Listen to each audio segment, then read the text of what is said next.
underground, underground, underground, underground,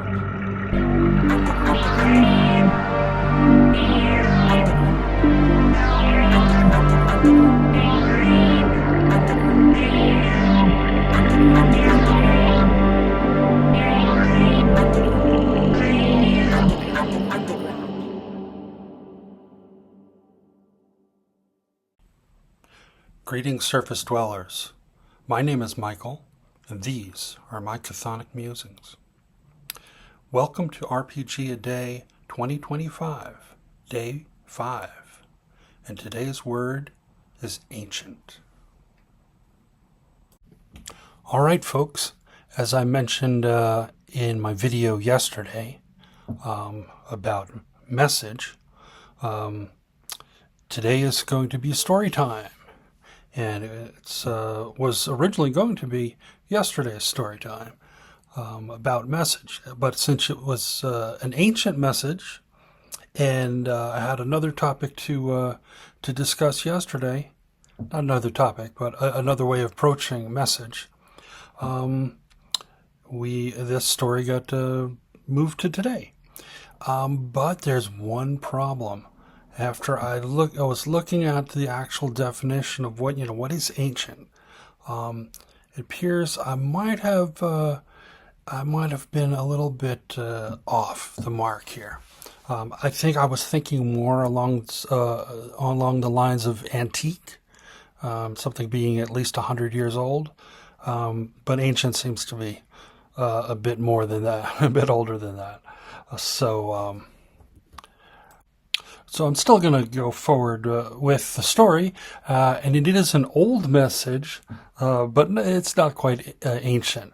I should do a little explanation. I was running a campaign in 5th edition Dungeons & Dragons, and it was set in the world of Minaria, which is the setting for the old TSR board game Divine Right from 1979 by Glenn and Ken Rahman. Now this world has very much a sword and sorcery vibe, and like a lot of sword and sorcery settings, there is an ancient past and a cataclysm, and the world before the cataclysm.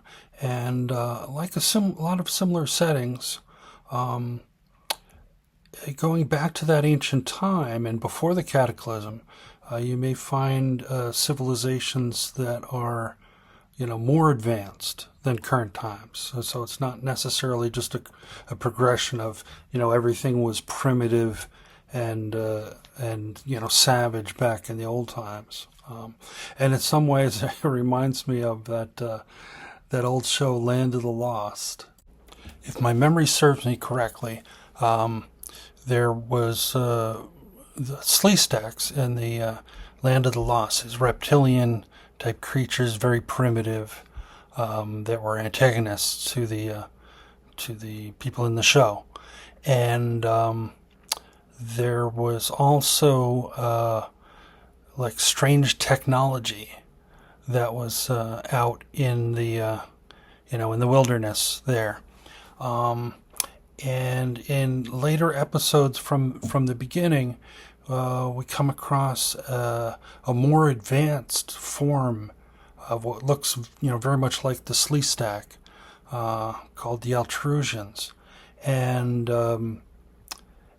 find out that these advanced people are like not from the future, but this person actually time traveled from the past, from what the Sleestak people used to be before their own cataclysm, and they also had some I think I mentioned the pylons, the structures, but inside they had some like strange technology that was I don't know what you'd call it. If there's such a thing as steampunk, could there be a paleopunk or lithopunk? I don't know, but that's what this technology looked like.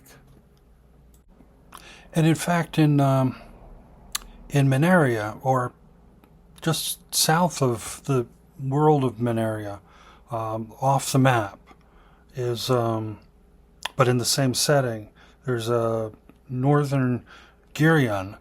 There was also a kind of a serpent kingdom, a fallen serpent kingdom, very very similar to the Sleestack, the Altrusians and the Sleestack.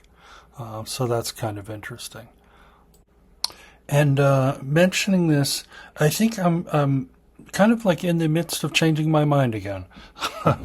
I think I'm going to put off that story time for one more day and move it to tomorrow, to day 6 motive, and just talk a little bit more about Minaria and the ancient times for this video, and then wrap it up so it doesn't get too long. So tomorrow will be the final day of story time with day 6 and motive, and it'll end the trilogy of of videos threatening this story. All right, back to Divine Right and the world of Minaria, and the ancient times.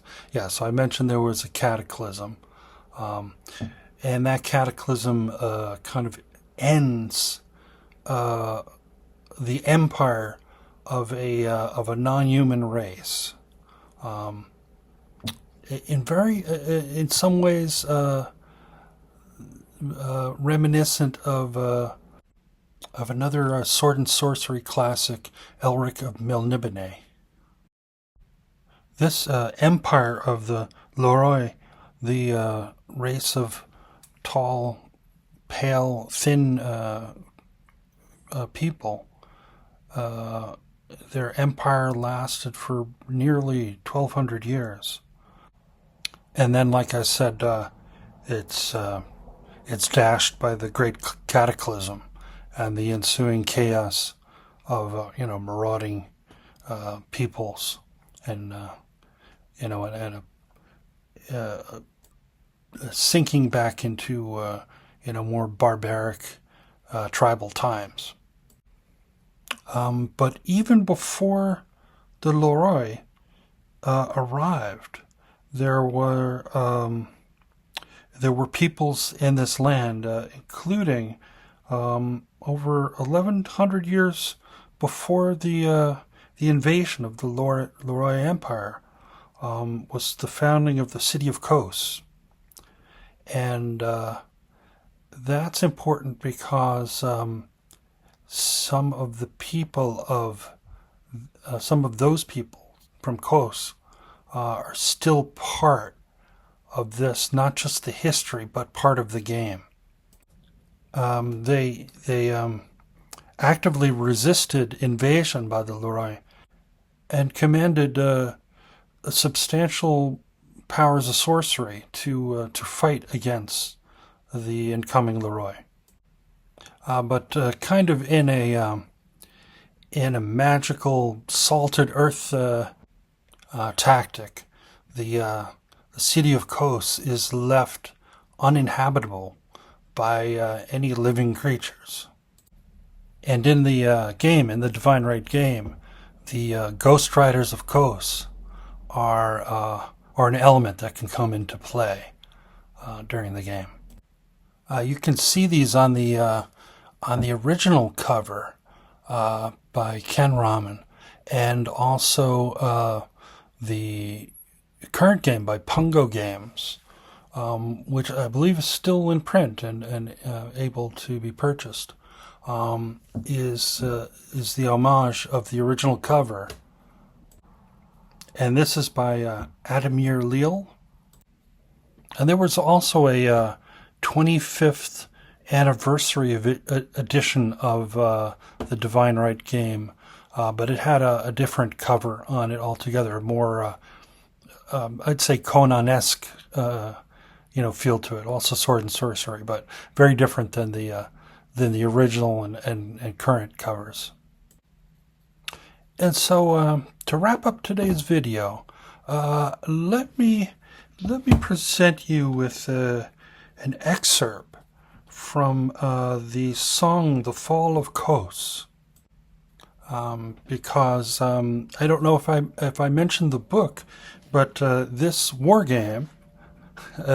Let's remember that this is a war game, not a role-playing game. This war game also has a book that is 535 pages called The Minarian Legends, a 2,000-year history of the world of divine right. So let me leave you off with this excerpt of The Fall of Kos.